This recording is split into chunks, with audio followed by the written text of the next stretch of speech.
Guys, hope you all are fine and having an amazing day. और आज की जो वीडियो है उसको हम थोड़ा सा कैश करेंगे इन पर्सपेक्टिव विद कि हम 2025 में इस YouTube चैनल के साथ क्या करने जाते हैं। अब उसके लिए मेरे दिमाग में आज मैं बैठी हुई थी वैसे ही तो आइडियाज आ रहे थे। Obviously Sunday is usually a free day for me, तो मैंने सोचा कि थोड़ा सा एनालाइज करते हैं कि हम इस YouTube चैनल पे क्या कर सकते हैं, क्योंकि इस YouTube चैनल को 1 साल हो गया। 2024 में मैंने इसको बनाया था और तब से मैं इस पे वीडियोस अपलोड कर रही हूँ। तो मैंने सोचा कि यार कुछ नया लेकर आते हैं। अब उसके लिए मैंने सोचा कि लाइबा तुम जो है ना एक कम्युनिटी बनाओ और उस कम्युनिटी में तुम्हारे ऑलमोस्ट 3000 सब्सक्राइबर्स हैं, तो उन 3000 लोगों को एडजस्ट और फिट इन करो, ठीक है। क्योंकि अब वो 3000 मेरी वजह से इंगेज नहीं होते, बिकॉज मैं अल्हम्दुलिल्लाह वीडियोज ही एक महीने बाद डालती हूँ। लेकिन मैंने सोचा कि एक इंस्टाग्राम पे कम्युनिटी बनाते हैं जिसमें मैं होंगी और मेरे वो तमाम जितने भी सब्सक्राइबर्स होंगे उनके लिए मैं एक पोल डाल के उनको एक लिंक दे दूंगी, उससे वो कम्युनिटी ज्वाइन करके हम एक फैमिली बन के जो है सब चीज़ डिस्कस करेंगे कि भाई 2025 में ट्राई नेशन आ रहा है, चैंपियंस ट्रॉफी हो रहा है, obviously I live in Lahore. तो मैंने सोचा कि लाहौर में जितने भी टूर्नामेंट्स हैं, ड्राफ्ट होता, अगर ये चैनल को पे मेहनत करके मैं जो है इसको एक स्टेज तक पहुंचा देती तो मैं I would have been able to even enter a draft, ठीक है। मैंने सोचा कम्युनिटी बनाते हैं और करते हैं। फिर मैंने देखा कमेंट्स पढ़ते हैं कि इस पूरे साल में जो YouTube स्टूडियो में जाके मैंने कमेंट्स पढ़े, एनालाइज किए और मैंने सोचा कि मेरी ऑडियंस है किस तरह की।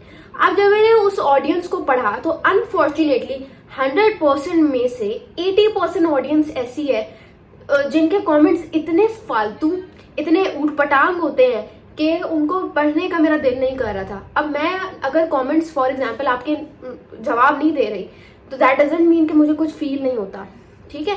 मुझे कुछ फील नहीं होता या मुझे बुरा नहीं लगता। मैं अगर इतनी मेहनत से अगर आप एक मैच एनालाइज कर रहे हो तो उसके लिए आपको मैच देखना पड़ता है। अगर मैं मैच देख रही हूँ उसको एनालाइज करके आप लोगों के लिए एक एनालिसिस वीडियो लेकर आए तो मैं चाहूंगी कि भाई उस पर कॉमेंट्स भी ऐसे हैं जिनको पढ़ के मेरा दिल खुश हो या मुझे लगे हाँ यार अब लाइबा तुम्हारी मेहनत जो है वो कैश हुई है। जब मैं देखूंगी इतने उटपटांग और फालतू कमेंट्स आए हुए कि लाइबा जी आप इतने बुरे कमेंट्स होते हैं, इतने फालतू कमेंट्स होते हैं कि यहाँ पे मेरा इवन उसको एड्रेस करने का दिल भी नहीं कर रहा। तो मैंने सोचा अगर कम्युनिटी में इन सब लोगों को मैं लिंक दे भी देती हूँ और हम एक कम्युनिटी बन के आपस में डिस्कस भी करेंगे, because I never wanted this YouTube channel के भाई एक ऐसा यूट्यूब चैनल हो जिसपे एक लड़की बैठ के मैच रिव्यूज बता रही है और उसकी ऑडियंस है उसको देख के ऐसे बैठ रही है। मैं हमेशा से चाहती थी कि मेरा जो यूट्यूब चैनल हो उस पर मेरी जो सब्सक्राइबर्स हो उनसे मैं बात करूं, उनसे इंगेज करूं, उनसे पूछूं कि यार तुम लोग मेरे चैनल पे क्या देखना चाहते हो, मैं वो सब कुछ फॉलो करूं। लेकिन अनफॉर्चुनेटली जो मेरी ऑडियंस है या तो इंडिया के खिलाफ कुछ बोल दो तो गालियों से भरमार, या अगर आप कुछ अच्छा भी बोल रहे हो तो वो आप पे सिम्प करना स्टार्ट कर जाते। फिर ऐसे में मेरा उस कम्युनिटी को बनाने का दिल ही नहीं किया। अब मैंने सोचा कि लावा एक कमरे के कोने में बैठ के तुम सिर्फ अगर एक मैच का रिव्यू दे रही हो और तुम कह रही हो बस उसको ऐसा करना चाहिए था, उसको वैसा करना चाहिए था, तो सूनर या लेटर या इवेंचुअली तुम्हारी ऑडियंस बोर हो जाएगी। तुम्हें कुछ नया करना पड़ेगा। अब उसमें आप PSL के मैचेस पे जाके भी कर सकते हो। लाहौर में ट्राई नेशन और चैंपियंस ट्रॉफी आ रही है, आप स्टेडियम्स में जाके जो लोग कराची में रह रहे हैं, पिंडी में रह रहे हैं, मुल्तान में रह रहे हैं, या फिर जो इंडिया के लोग हैं उसको तुम बता सकते हो कि कजाफी जो है वो नया बन गया है तो उसमें ये सारा काम हो रहा है। तो मैं उनको अपने व्लॉग्स के थ्रू दिखा सकती हूँ। Obviously not daily vlogging, but जिस दिन मैं मैच देखने जा रही हूँ, obviously not daily vlogging, but जिस दिन मैं जा रही हूँ उस दिन मैं मैच का सारा उनको बताऊं कि यार यहाँ पे अगर आप जनरल एनक्लोजर में बैठे हो तो आप इस तरह का आपको मैच व्यू आएगा, अगर आप VIP में बैठे हो तो इस तरह का, अगर आप VVIP में बैठे हो तो इस तरह का, अगर आप एंटर कर रहे हो तो इस तरह से जो है सारा सीन है, खाने पीने का क्या सीन है, मैच व्यू कैसा आ रहा है, टिकट्स का क्या सीन है, प्राइसिंग का क्या सीन है, मैं ये जाके बताऊं या सर्वेस करूं, छोटे छोटे से लोगों को पता चलेगा कि भाई अच्छा इतने इस मैच में इतने लोग इस टीम को सपोर्ट कर रहे थे, ये पाकिस्तान के बारे में ये सोचते हैं। सो छोटे छोटे सर्वेस करके, छोटे छोटे इंटरव्यूज करके मैं इस तरह का कुछ करूँ। ऑब्वियसली क्योंकि जो लोग देखते हैं I wanted to communicate with them, I wanted to engage with them. तो यार एक हम्बल सी रिक्वेस्ट है, कुछ देर नहीं लगी अगर आप थोड़ी सी, अगर तो मैं उनसे कहूंगी कि भाई अगर आप मुझे इसीलिए देख रहे हो कि एक लड़की बैठ के जो है वीडियो बना रही तो फिर आप ऐसा अनसब्सक्राइब कर दो, फिर आप ऐसे चैनल देखो ही ना, इससे अच्छा आप मत ही देखो, ठीक है, लेकिन अगर देख रहे हो तो तमीज के दायरे में रह के कमेंट्स करो ताकि हम एक कम्युनिटी बना सके, क्योंकि हमें 2025 we have to catch this.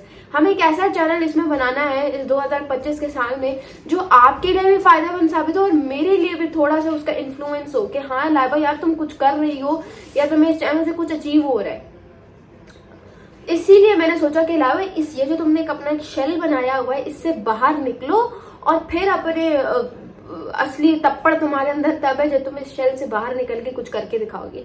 So I wanted to basically do that. अगर अभी भी आप लोग थोड़ा सा करते हैं शर्म वगैरह तो यार आओ मुझे बताओ कमेंट्स के नीचे में what do you want to watch, और हम एक कम्युनिटी बनाते हैं जिसमें हम ये सारी चीजें डिस्कस करेंगे, क्योंकि हर वक्त एक वीडियो और इस तरह से कमेंट्स के थ्रू इट्स नॉट पॉसिबल। ठीक है, तो मुझे कमेंट्स के थ्रू में जरूर बताइएगा। उसके अलावा पाकिस्तान वर्सेस वेस्ट इंडीज हुआ, ऑल्दो मैं इसके बारे में ज्यादा एनालाइज नहीं करूँ, but I will just want to say one thing. या मैं देख रही थी कि 60 विकेट्स में से 54 तो साजिद और नुमान आपस में शेयर कर रहे, बाकी की 5 अबरार की थी, 1 जाहिर महमूद की थी। मुझे सिर्फ इतना सा बताओ कि ये जो इस तरह के जो ये फॉर्मूला तो हमें मिल गया स्पिन टू में, ये शॉर्ट टर्म में आपको फायदा दे सकता है बट लॉन्ग टर्म में ये आपके लिए नुकसानदेह है। आप खुद सोचो कि अगर हम इसी तरह से स्पिन करते रहे तो फिर फास्ट बॉलर हमने खुर्रम शहजाद एक डाला था, उससे भी हमने 1-2 बॉलर्स करवाए, तो इवेंचुअली होगा ये कि जो फास्ट बॉलिंग डिपार्टमेंट है उसका तो कॉन्फिडेंस शैटर होगा। वो कहेंगे हमें घर पे यूज किया जाता नहीं है, फिर ये हमसे एक्सपेक्ट करते हैं कि हम बाहर जाके विकेट्स लें, तो दैट्स नॉट पॉसिबल। ठीक है, तो आपका ना सिर्फ फास्ट बॉलिंग निगलेक्ट हो रहा है बल्कि आपकी बैटिंग भी निगलेक्ट हो रही है। उनसे तो खैर ना इधर परफॉर्म होता है ना उधर परफॉर्म होता है, लेकिन अगर इधर भी वो सिर्फ बॉलिंग करोगे तो फिर बैटिंग में तो फिर आपको मैचेस कोई जितवा ही नहीं है, फिर वो और ज्यादा जो है ना ओवरलुक हो जाएगी। आप लोगों को इसके बारे में क्या लगता है मुझे कमेंट्स में जरूर बता दीजिएगा।